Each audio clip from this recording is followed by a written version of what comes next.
बिस्मिल्लाहिर्रहमानिर्रहीम। अस्सलाम वालेकुम। आज बात करेंगे इडहाक जजेस के मामले का। आपको पता ही है कि 19 जुलाई को काजी फायसद साहब ने एक इजलास बुलाया हुआ है। 4 नाम उन्होंने तजवीज़ किए थे। एक विकेट गिर चुकी है मैच शुरू होने से पहले, और ये मैं आपको बता दूं कि इन चारों में से जो एक रीज़नेबल जज था वो यही मुशीर आलम साहब थे जो रीज़नेबल थे। बाकी 3 तो जिस तरह के किरदार हैं वो अल अमान अल हफीज़, आप ज़रा पूछें उनका, देखें उनका माजी और जिस तरह से उन्होंने फ़ैसले किए और जो कुछ उन्होंने किया है, जिस तरह से उन्होंने खिलवाड़ किया है, अब उनको दोबारा उसी खिलवाड़ के लिए जो है वो लाया जा रहा है। देखें, काजी साहब के लिए बहुत नाजुक सूरत हाल है। पहले ये बड़ी एक कामयाबी है पाकिस्तान के लोगों की, पाकिस्तानियों की, कि एक जज ने रिफ्यूज़ कर लिया है और अब चीखें सुनाई दे रही हैं कि जनाब वो सोशल मीडिया ने ये कर दिया। अभी तो सोशल मीडिया ने कुछ किया ही नहीं है। मैं आपको बताऊं, तहरीक इंसाफ की बतौर तंजीम नहीं, बतौर जमात नहीं, उनके कारकुन नहीं, उनके हामी नहीं, आम पाकिस्तानी बाहर बैठ के अब जो चीज़ें कर रहे हैं पाकिस्तान से बाहर, वो बहुत ख़तरनाक हैं।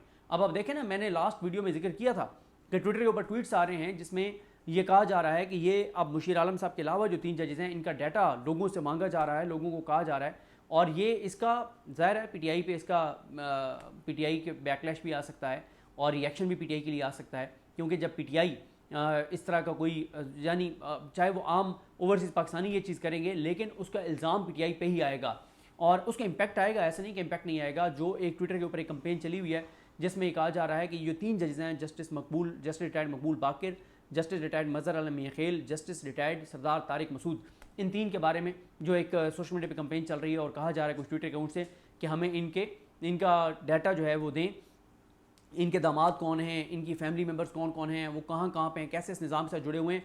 अगर आप देखें ना कि ये वो तस्वीरें लगाएंगे, वो डिटेल्स ये शेयर करेंगे, पीटीआई पे रिएक्शन तो इसका आएगा, क्योंकि ये चीज़ एक ज़ाहिर है सेंसिटिव है। लेकिन वहीं पे ये है कि इनके ऊपर भी तो दबाव आएगा ना, जो ये जजेज़ हैं। और देखें, एक जज ने तो इनकार कर दिया है। काजी साहब के लिए सूरत हाल बहुत नाजुक है, इसलिए कि 4 नाम वो 4 जज लाना चाह रहे थे, एक तो गया, 3 रह गए।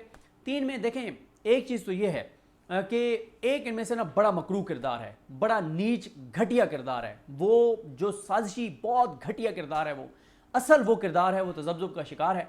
उस घटिया किरदार के अगर वो घटिया किरदार भी इनकार कर गया ना, फिर ये जीत है पाकिस्तानियों की, फिर ये पाकिस्तानियों की जीत है। फिर 2 और आप भी जाएँ तो वो रेलू कटे शुमार होंगे और उनकी कोई हैसियत नहीं होगी। और ये भी मैं आपको बता दूँ, देखें, ये बात ठीक है कि पाकिस्तान के लोग ये बात कर रहे हैं, ये नैरेटिव ठीक है कि काजी साहब उधर से मखसूस नशिस्तों में शिकस्त हुई उनको, उन्होंने अक्सरियत खो दी, साथ ही 4 जज अपने ज़ाती दोस्त जो है वो लाने के लिए उन्होंने वारदात शुरू कर दी, और ये मामला नेक्स्ट चीफ जस्टिस के लिए छोड़ना चाहिए था जिसने आना है। और छुट्टियों में कौन सा आपने बैकलॉग कम कर लेना है और कौन सा आपको केसों को कम करने की इतनी फिक्र थी कि आप नवाज शरीफ की नाइली ख़त्म करने के लिए, पीटीआई पे पाबंदी तो नहीं, पीटीआई से बल्ला छीनने के लिए और ये सारी चीज़ें करने के लिए रात लेट नाइट तक आप बैठ के फैसले करते रहे। आप निचली अदालतों को सपोर्ट करते रहे इमरान खान के खिलाफ फैसले देने के लिए, आप इलेक्शन कमीशन को सपोर्ट करते रहे धांधली करवाने के लिए, धांधली के बाद आप इलेक्शन कमीशन को सपोर्ट करते रहे कि धांधली जो है वो उसके खिलाफ कोई तहकीकात ना हो, कार्रवाई ना हो, मैंडेट वापस ना चला जाए जिनको अवाम ने दिया था। अब आपको याद आ गया, केसेस याद आ गए, बैकलॉग याद आ गए। देखें, एक चीज़ मैं आपको बता दूं, मुझसे अगर आप पूछें, मुझे फौरी तौर पे कुछ ऐसा नज़र नहीं आता कि जिसमें काजी साहब को इन जजेस की, इडहाक जजेस की ज़रूरत हो। यानी वो ठीक है, अपनी उनकी फ्रस्ट्रेशन ठीक है, उनका गुस्सा ठीक है, उनकी नफरत ठीक है, अपने जजों पे गुस्सा, सारी बातें ठीक हैं। असल जो मुझे मेरा सवाल है आपसे, ये मैं मुमकिन तौर पे बता चुका हूँ 2 चीज़ें। यानी रिव्यू वाला तो आप चैप्टर क्लोज है ना, रिव्यू तो इंटर कोर्ट अपील है नहीं। सुप्रीम कोर्ट में जो भी 8 रुकनी बेंच से बड़ा कोई बेंच होगा उसका रिव्यू नहीं है। क्यों? रिव्यू सुनता है उससे बड़ा बेंच और माइनस वो जजेस। जहां पे 8 जजेस के सुन लेते हैं तो उसके लिए फिर ठीक है, 8 के बाद 9 हो सकते हैं, 17 जजेस हैं। लेकिन जहां पे 9 होंगे वहां पे क्योंकि 10 जज चाहिए होते हैं तो वो 19 मुश्किल हो जाता है। एक तो ये बात है इंटर कोर्ट अपील में। दूसरी, क्योंकि यहां पे 13 जज थे। दूसरी बात यह है कि रिव्यू में सेम बेंच होता है। तीसरी बात यह है कि ये 184(3) नहीं था, ये 185 था। ये अपील में सुन रहे थे ये केस। वो जो इंटर कोर्ट अपील है वो 184(3) के तहत सुप्रीम कोर्ट जो केस टेकअप करेगी उसके ऊपर है। वो 185 के ऊपर इंटर कोर्ट अपील नहीं है। 185 तो ऑलरेडी इलेक्शन कमीशन ने एक फैसला किया, वो चैलेंज हुआ पेशावर हाई कोर्ट में, पेशावर हाई कोर्ट ने फैसला किया, सुप्रीम कोर्ट में आया, सुप्रीम कोर्ट ने फाइनल कर दिया, खत्म। अब उसके ऊपर रिव्यू हो सकता है। रिव्यू में इतने जज नहीं टूट सकते और ये जो रिव्यू में बैठ भी नहीं सकते रेलू कटे, जिन रेलू कटों को लाने की कोशिश की जा रही है।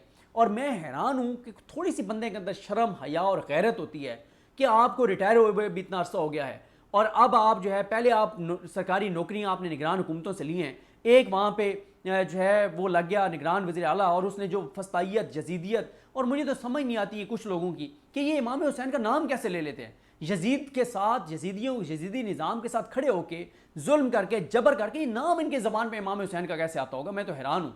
और मैं कल रात आपको बताऊँ, वो खिताब अगर आपको कहीं से मिले तो आपको सुनना चाहिए।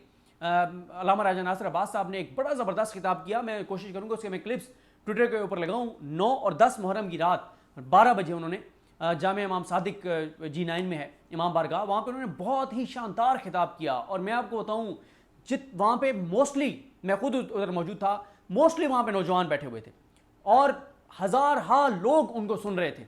जो उन्होंने करबला का बताया, करबला का दर्स क्या है, करबला का पैगाम क्या है, वो जो उन्होंने दर्स बताया है, करबला का जो पहला दर्स बताया है, जो पहला पैगाम बताया है, उसके मुताबिक ये कैसे मोहसिन नकवी नाम ले सकता है करबला का, इमाम हुसैन का, कैसे ये मकबूल बाकिर साहब नाम ले सकते हैं इमाम हुसैन का और करबला का ही नाम ले सकते हैं। जिस तरह से इन्होंने इस फस्तायत और इस सारी चीज़ को सपोर्ट किया है, तो लिहाजा मैं मतलब एक बंदा सियासतदान बन गया और वो सरकारी ओहदे उसने ले लिए हैं, उसने धांधली करवाई है, उसने इलेक्शन के अंदर खिलवाड़ किया है, और वो अब आके दोबारा जज की कुर्सी पे बैठ के लोगों के फैसले करेगा। मुझे बताएं, जिस बेंच में ये 3 जज बैठे होंगे, अगर ये आ भी जाते हैं ढाक जज, कौन सा पाकिस्तानी है जिसको इनके ऊपर एतमाद होगा? आप सुनेंगे हर रोज कोई ना कोई खड़ा होकर साहिल कहेगा कि मेरा केस तो मत सुनो। इनकी टके जितनी औकात नहीं होगी और ये इनकी रोज इंसल्ट होगी कमरा अदालत में। मैं तो जरूर जाया करूंगा इनकी अदालत में, आम साहिलीन को देखूंगा कि आम साहिलीन खड़े होकर इनको कहेंगे कि तुम मेरा केस नहीं सुन सकते, तुम्हारा क्या काम है, रिटायर होकर तुम दोबारा आके इधर बैठ गए हो फैसले करने के लिए। और जितनी करप्शन इनकरेज रिटायर्ड जजेस को ढाक लगाने से होगी, हाँ आम हालात में मैं हामी हूं उस चीज़ का, ढाक जजेस बिल्कुल आने चाहिए, लेकिन इस वक्त नहीं, ये हालात नहीं है। ये पता चल रहा है कि किस मकसद के लिए लाए जा रहे हैं। लाएं, आप एडीआर सिस्टम लाएं ना, एडीआर सिस्टम पूरी दुनिया में है, जिसका जिक्र किया था मलिक शहजाद अहमद खान साहब ने बतौर चीफ जस्टिस लाहौर एक खिताब में।